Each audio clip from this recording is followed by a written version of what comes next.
It counts either. I think it definitely happened. We just didn't see it. It's like before the boys get to town. Mm-hmm. I know the Bechdel test isn't designed for this, but if they're talking about a ghost that's a man, does that mean that it doesn't pass the Bechdel test?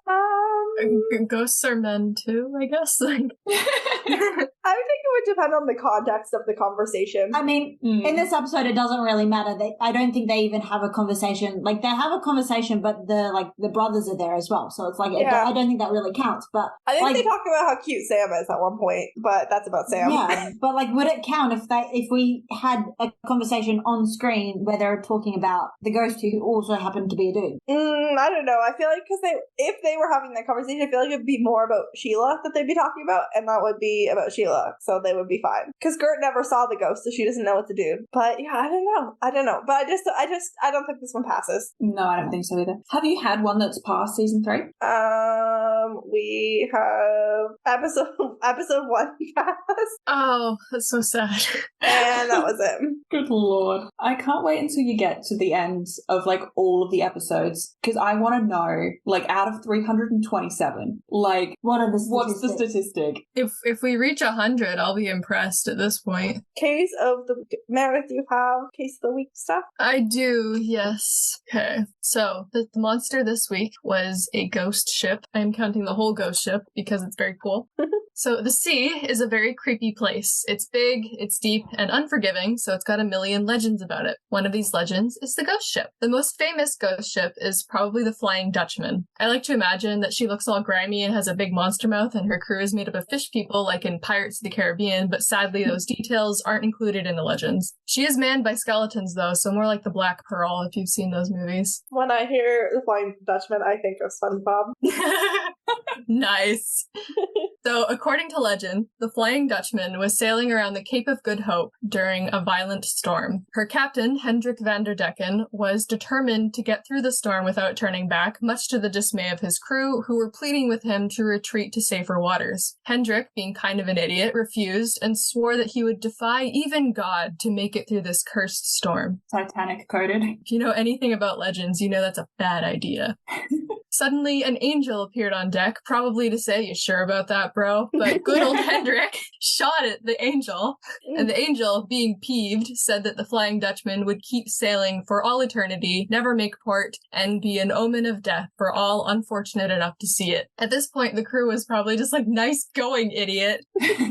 Obviously, there are several different versions, but this is the one I went with. The first written sources of the legend are from the 1790s, though they all say that the legend had been around for longer than that. There have been many sightings over the years, some as recent as the 1930s. The most famous sighting was on July 11th, 1881 at 4 a.m. and off the coast of Australia. Fun fact. Yeah.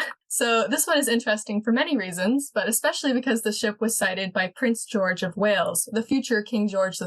The teenage prince was on a 3-year voyage with his brother, Prince Albert, when he and 12 others spotted a ship that glowed with a strange red light. That's a lot of people to see it. Yeah, that's actually like a relatively large group. Yes, it is, which is one of the reasons why this sighting is so interesting, because among the people that saw it were the prince, but also like officers of the ship. So more people are more likely to believe. People that are less likely to just be taking the piss as well, I think is... Yes, that too. So the ship was about 200 yards away and came up on their port bow before they tried to get a closer look, and the ship mysteriously vanished. In his account, the prince himself identifies the ship as the Flying Dutchman. He then goes on to say that, quote, "The ordinary seaman who had reported the Flying Dutchman fell from the foretopmast cross trees onto the topgallant forecastle and was smashed to atoms," end quote. Ooh. So the first guy who'd seen the ship tragically died mere hours later, which is very spooky. Smashed to atoms is that's really horribly dead. Specific description. That is the entire reason I included that quote, because like he said it better than I can. I'm gonna assume that there's like a little bit of hyperbole going on there, but like just a tad, just a smidge.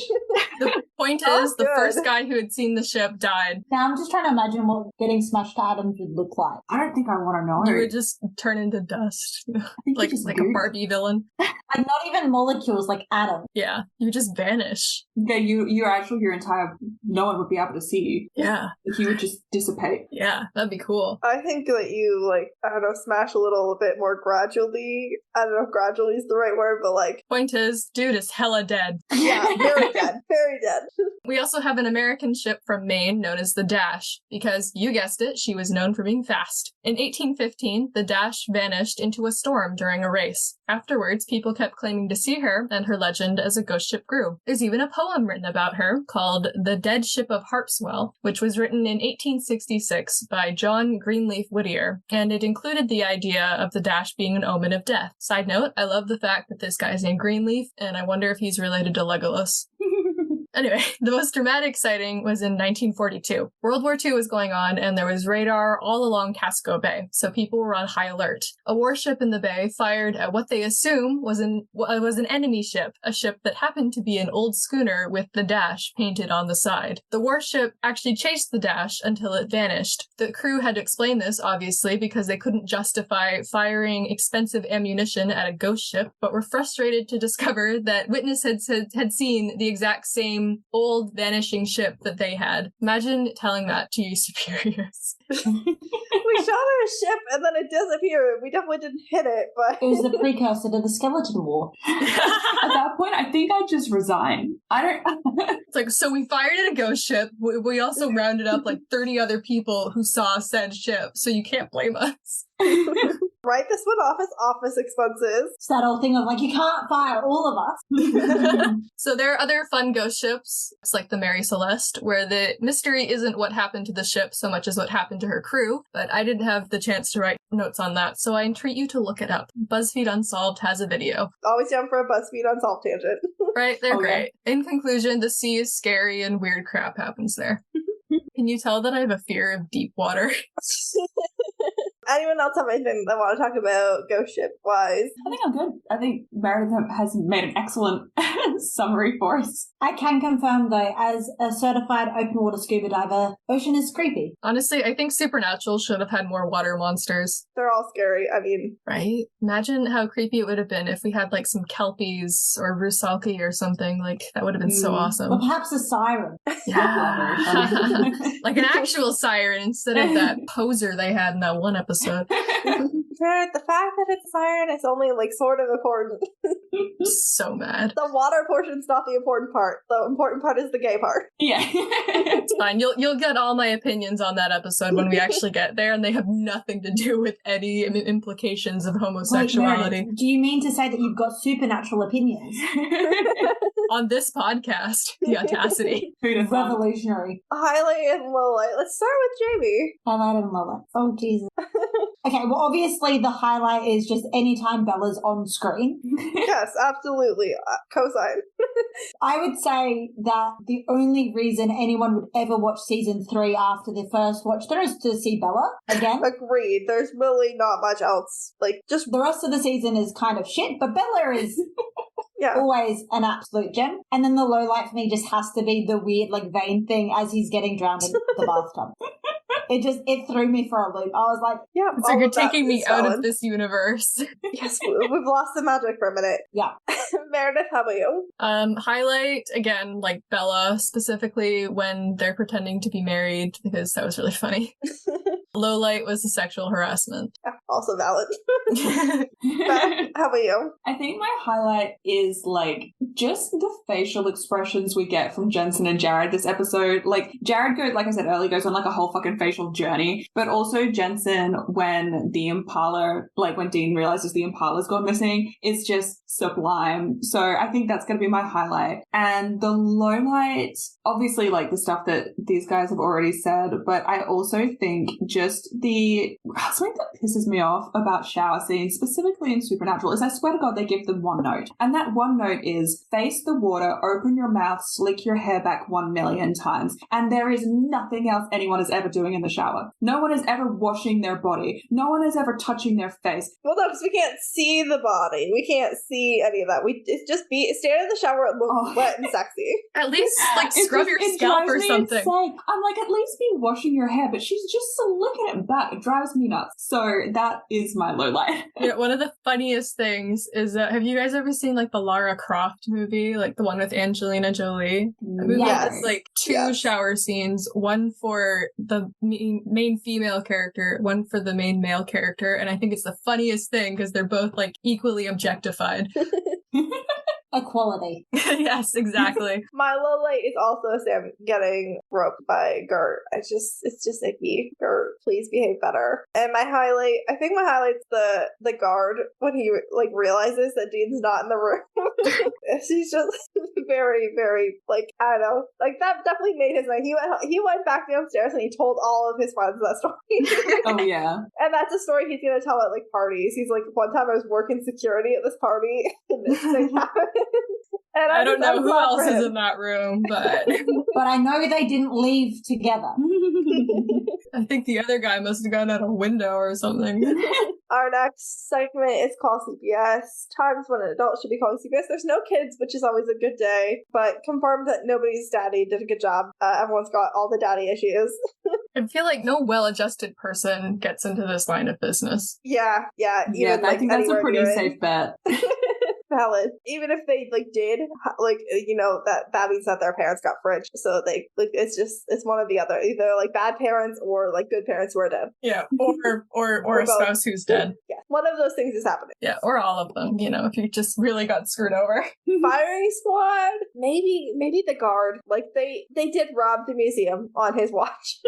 Well, so we were talking earlier about the whole medical emergency thing and how it was handled. Yeah, the waiter and the guard both badly handled this medical emergency because like Dean literally is just like eating hors d'oeuvres and leaves Bela passed out. Like he just doesn't know that they that's a good point. Guard. Like even his apparent lack of concern for her well-being. Yes. Like he's sitting there eating hors d'oeuvres when she's apparently passed out because she's and so he just drunk. walks away. Like, I'm just imagining like the guard from upstairs seeing that and like putting two and two together and like they don't sleep in the same bed anymore, do they? They don't care at all. And like the waiter and the guard both did not know that if they were actually married or not. Like she's passed out and unable to communicate. It's just not safe. Like please just be like if you're working security at an event, like it is your job to watch people like this. Like yeah. Let alone the fact that they were conning you so they could rob you. Like please, if you're working a security gig, like it is your job to keep like, these young women safe. Yeah. Although, like if you're this bad at security, you deserve to get robbed. Or you should just be fired. Fired. If we're here to fire people, here we are. I know I've been talking about victim blaming, but if you're a museum, then like you gotta shape up. You're not the same as a person. Mental health check. I'm not a psychologist. This segment is based purely on my own opinions. Weekly reminder, if you're struggling with anything at all, please reach out for help. This starts really badly regarding mental health. I think relatively things do improve. Like they do get to the point where Sam is screaming at Dean and vice versa. Like Dean issues an actual apology using the phrase, "I'm sorry." Sam calls Dino for not caring about dying. Like, there's still a lot wrong happening here, but like I'd say improvement over the last like couple of episodes. It's like it's still bad, but it's kind of better. It's bad every week. Is the thing. Like ever since Dean decided he's gonna die, like he's just been openly suicidal, and like it's just not getting better. Well, we did have the moment that I think you pointed out earlier where Dean has given the first indication of maybe not wanting to die. Yes, that's an improvement. I think we count that as a little bit of a win. Yeah, I agree. No soul transactions, no traumatic brain injury for Sam. Anyone have any ideas for naming the episode? So we're doing kind of like Friends themed titles, like the one with this thing or the one where that thing happens. The one with family ghost therapy. The one with the gross hand. The one with the gross hand and the grandma hand. The one with the gross grandma hand. The one with arguably too many hands. That's too many hands. The handsy one. I didn't have any suggestions, so I'm just gonna probably go with one of those, unless I think of something funny between now and the time that this episode goes up. Okay. The one with the shellfish allergy. That too. Line of the week. I thought it was really funny when Dean said, "Don't objectify me" to Bela. It's like his tone was just kind of like, actually, please objectify me, but just do it later. I think I've got to put on silk sheets, rolling naked in money. Like, it's such an iconic line, and like, I love that for her. You know, she knows what she's about. She knows what she wants. And she just shoots back with it without hesitation. Jamie, how about you? I think it's got to be right at the start of the episode. That's when Sam says that he shot the Crossroads demon because she was a smartass. Just because, like, that's a line that you could apply to the entire show. Yeah. So true. I'm going to start saying that. I'm going to say, well, they were a smartass. I say that to TV characters all the time. Like, no, this is what you get for being annoying. My line of the week is, oh, she's being looked after, all right. But it was a hard pick. Bella is fucking hilarious. Like, I could have picked any Bella line in this episode. I think honorable mention goes to